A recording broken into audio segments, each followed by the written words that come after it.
अस्सलाम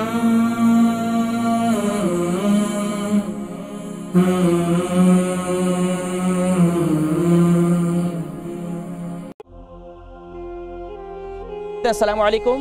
वालेकुम सलाम। ठीक हो कारी साहब? जी अल्हम्दुलिल्लाह। मेरी कौन बहन? जी मैं तो ब्रेडफोर्ड से बात कर रही हूँ।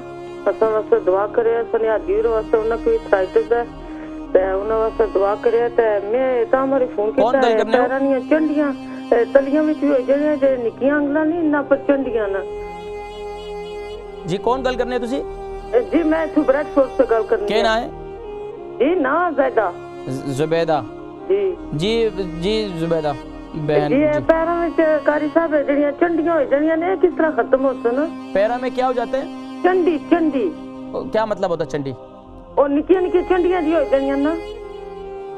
पाँव में नीचे सख्त से जो होते हैं? जी ये निक्कियां अंगलियां नहीं साइड पर छोटियां। अच्छा इधर पलटे भी लाए ना कोई नहीं राम आया। चले मैं समझ नहीं सका लेकिन आप कंट्रोल रूम में बता दें, मैं इंशाल्लाह फिर समझ लेता हूँ। जी वो पाँव के जो बिल्कुल बता रहे हैं कि कंट्रोल रूम में बिल्कुल वो सही समझे आप।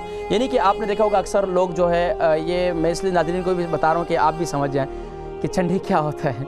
यानी पाँव के जो बस औक़ात लोग बहुत ज़्यादा शूज़ पहनते हैं या इस किस्म के सख्त किस्म के शूज़ इस्तेमाल करते हैं या सैंडल इस्तेमाल करते हैं तो पाँव के नीचे जो है सख्त से वो हो जाते हैं। तो इसका तरीक़ाकार देखें जी, एक तो ये है कि इसको जो पुराना तरीक़ाकार है वो ये है कि लोहे को गर्म करके उस जगह पर लगाया जाए तो वो ये ख़त्म हो जाता है। लेकिन ये तिब्ब नबवी से नहीं है, क्योंकि आका अलैहिस्सलाम ने इरशाद फरमाया कि 3 चीज़ों में शिफा है, शहद में, हिजाबा में और लोहे से दागने में। लेकिन आका अलैहिस्सलाम ने इरशाद फरमाया 2 चीज़ों को हुक्म देता हूँ, तीसरे से मना करता हूँ। इसके लिए बेहतरीन तरीक़ा ये है कि यकीन करें तो बेहतरीन तरीक़ा ये है कि रोज़ाना पाबंदी के साथ अव्वल आखिर दुरूद शरीफ के साथ अल्लाह तबारक व तआला का इसमें यानी कि ला हौला वला कुव्वता इल्ला बिल्लाहिल अलीय्यिल अज़ीम 11 मरतबा पढ़ें और उस पर दम करें और जैतून का तेल लगाएं। इंशाअल्लाह मुझे उम्मीद है कि ख़ुद ब खुद जो है वो जगह नरम हो जाएगी